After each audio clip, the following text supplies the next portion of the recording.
I was thinking about a little boy that was sitting in church one Sunday morning, and the pastor took his watch off and put it up on the pulpit, and the little boy nudged his dad and said, "Daddy, what does that mean?" And his dad said, "Absolutely nothing." So I'll try to make it mean something for you. I'm running for governor of Arkansas. You may have connected my business background. I'm not a professional politician. In fact, I'm not even a lawyer, folks. I'm just a businessman from Arkansas. And it's not to say I haven't practiced law without a license, because every CEO does that. But I'm running for governor of Arkansas in part because if we recover the constitutional republic gifted to us when our founders gave us this country, I'm convinced that that recovery will begin in and come from the states. And with all due respect to every member of Congress who's been here and will be here this weekend, I'm convinced, I believe along with a majority of Americans who live outside of the Beltway, that Washington will never willingly give us back anything it's taken. That the states are going to have to push an out-of-control federal government back into the constraints of the Constitution.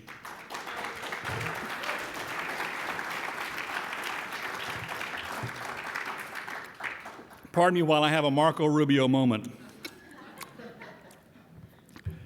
So I want to make that case to you in a few moments this afternoon and do it this way. How many of you have ever had teenagers at your house? Would you raise your hand? Ever had teenagers? Okay, most of you, many of you. How many of you in the room right now are teenagers? There's one. Okay, it's not my intent to vilify teenagers here, but you're going to feel like it before I get through probably. How many of you have ever been a teenager? Okay, I just want to identify what I want to say to you today. I've had 3 teenagers in my house, and I thought they were fabulous and great, especially when they got through being teenagers. But I can tell you this about teenagers, and you know this if you've ever had them. If you tell a teenager they can't go here, here, or here, where are they going to go? Here, here, here, here, or here, right? But if you tell a teenager that he or she can go only here, here, or here, where are they going to go if they follow the rules? Only here, here, or here. By telling them where they can go, you just eliminated everywhere else they can't go. Now, our founders and our framers of the Constitution had the foresight to recognize that politicians and people in government are essentially lifelong teenagers. So when they constructed the document, they intended to be the supreme law of the land. They didn't tell the government what it couldn't do because they knew a bunch of teenagers would be running the government. They made a list, pardon me, a finite list of things the government could do, with the clear intention of prohibiting the government from doing anything or going anywhere that wasn't included on that finite list of things they could do that you can find in Article 1, Section 8 of the Constitution.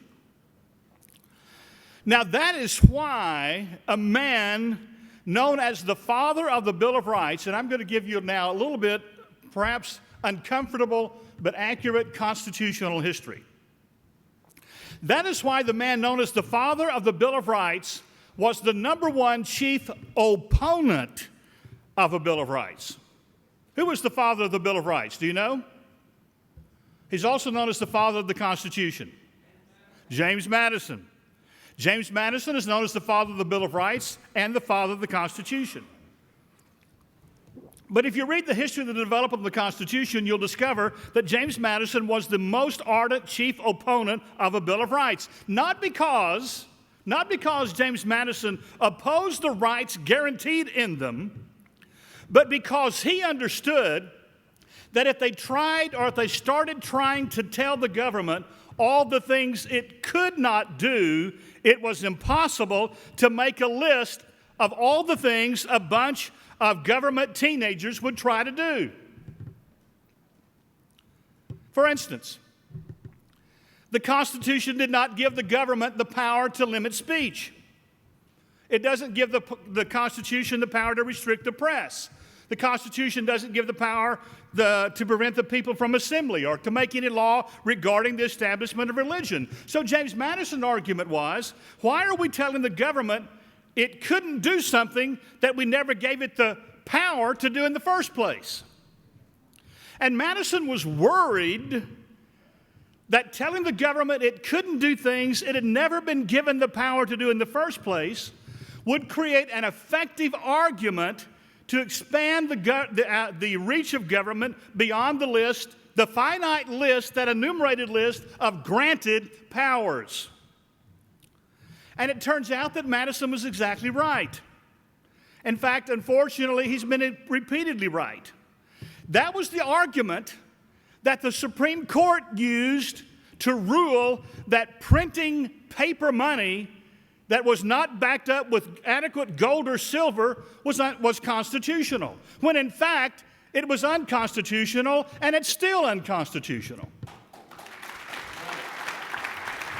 But the court used the argument that Madison feared. Now, Madison was also a realist, and he was a pragmatist. And again, I want to say to you that he was not opposed to the rights guaranteed in the Bill of Rights, nor am I. But he understood that there was no chance of having the states ratify the Constitution without a Bill of Rights. So James Madison and his former opponent on the Bill of Rights, George Mason, both from Virginia, went to work and created a Bill of Rights containing 12 articles. Yep, 12, not 10. So if you want to do a little research, figure out what happened to the other two. But they capped their work because of their worry about trying to tell the government all the stuff it couldn't do. They capped their work with what they hoped would be an impenetrable wall, a roadblock around which and over which they hoped an expanding, power-hungry, liberty-destroying federal government would never be able to reach. And that roadblock is called the 10th Amendment. The 10th Amendment, folks, now stands as the sentry, as the guardian, as the protector of the other 9 amendments, and in fact, indeed, all of the Constitution with all of its amendments. The 10th Amendment says this: the powers not delegated to the United States by the Constitution, nor prohibited by it to the states, are reserved to the states or to the people.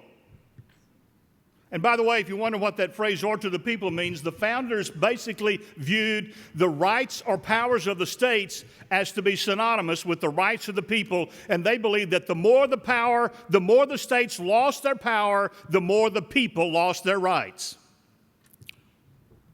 So the 10th Amendment now stands as the protector of the freedom of speech, of the freedom of religion, of the freedom of the press, of the freedom of assembly, as guaranteed in the First Amendment.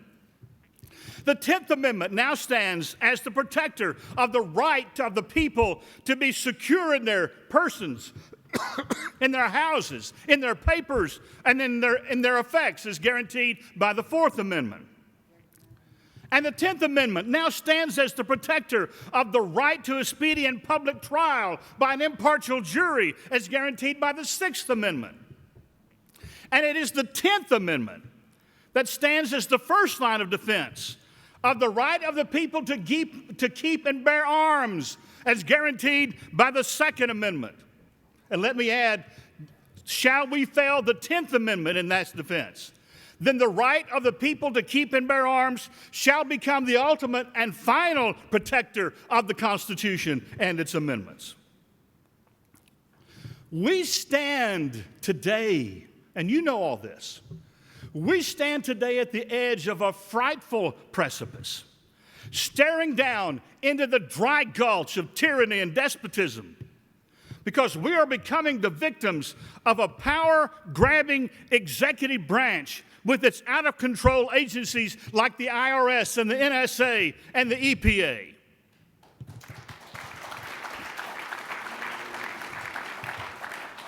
And we are witnessing the abdication of legislative responsibility watching a legislature, watching a Congress, as it passes empty shell bills over to the executive branch where laws are being made by unelected administrators instead of elected legislators. So we find ourselves watching our representatives passing horrible laws just to find out what's in them.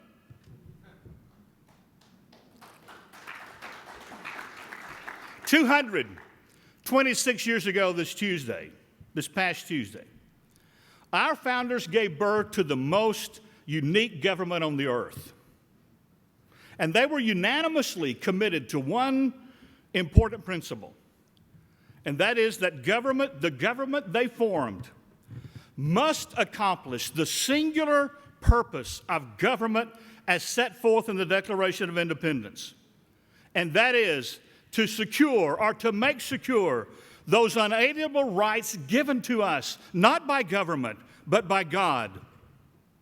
So they were determined to create a government that had one principal purpose, and that was to protect the rights and liberties not of the government, but of the governed.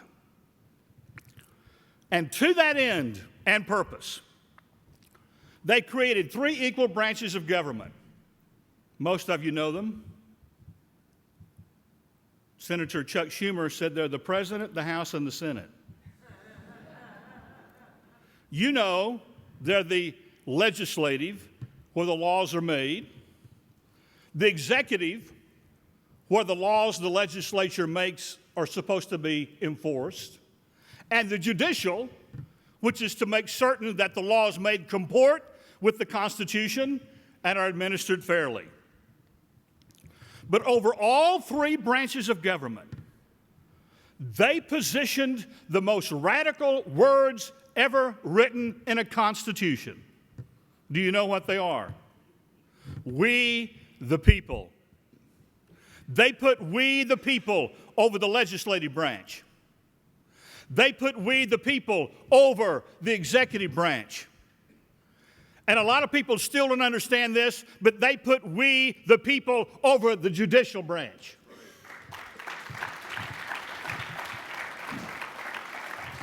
And I say today that if we are to recover that constitutional republic that they established for that singular purpose, that recovery, folks, is going to begin in and come from the states, because Washington is not going to willingly give us back anything it's taken.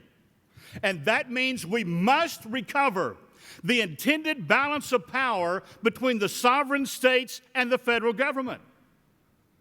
And that means that we must remember and understand that the federal government did not create the states, but the states created the federal government.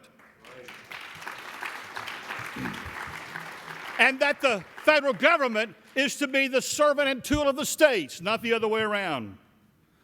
And I believe that the recovery of these rights and the restoration of the rule of law and the revival of the single purpose of government lies not only at the feet of those in Washington, but at the feet of those in Little Rock and in every other state in the United States of America. And that requires we elect principled, courageous governors and state legislators who will bond together and stand firmly on the 10th Amendment. And I believe that if we'll do that, we can become an irresistible political and legal force to push an encroaching, invasive, liberty-robbing federal government back into the constraints and restraints of the Constitution as intended and determined by the men and women who gave us this country. As has been appropriately quoted many times, and even this week, as Judge Andrew Napolitano said, seldom in the history of humanity is one generation given the responsibility of protecting freedom in the hour of its greatest need. And he said, you are that generation, and now is that time. I agree. And I know that you know that we're not making choices between right and left, that we're making choices between tyranny and liberty. But I want to submit to you, not only are we not making choices between right and left, my dear friends, we are making choices between right and wrong. And the differences are clear. And the call is clear. There was a school teacher who taught in the Philippines, a small island of the Philippines near the end of World War II, and he was sitting behind his desk. He had a Filipino flag proudly displayed on the wall behind his desk. He was sitting there one afternoon when there was an intense, rapid pounding on his door, and before he could get up to open the door, enemy soldiers charged into his little office and pointed machine guns at him. And the first thing they said to him was, "Take that flag down." And he said, "I won't take that flag down." And one of them said, "You don't understand. If you don't take that flag down, we're going to kill you right here and right now." And he said, "I won't take that flag down." A few seconds later, the staccato fire of those machine guns was heard all over that small compound, and Benyei Venturabello was his name, fell gravely wounded on the floor, the wooden floor of his office. One of the soldiers ripped the flag off the wall and draped it over his body, and the blood from his body began to ooze into the very fabric of the flag of the Philippines. Not too many minutes later, a missionary working on that island heard the noise, heard the gunfire, rushed to Benyei Venturabello's office, found him lying on the floor, so gravely wounded, cradled him in his arms, carried him to the small hospital that was on the island, and they told the missionary that there was little chance that Benyei Venturabello could survive. But he did. And as he got stronger, a few weeks later, the missionary was allowed to go back and see him. And he went back to where Benyei Venturabello was lying, recovering from his wounds. And he looked at him and he said, "Benyei, why didn't you just pull the flag down? It could have cost you your life. You could have been killed. Why didn't you just pull the flag down?" And Benyei Venturabello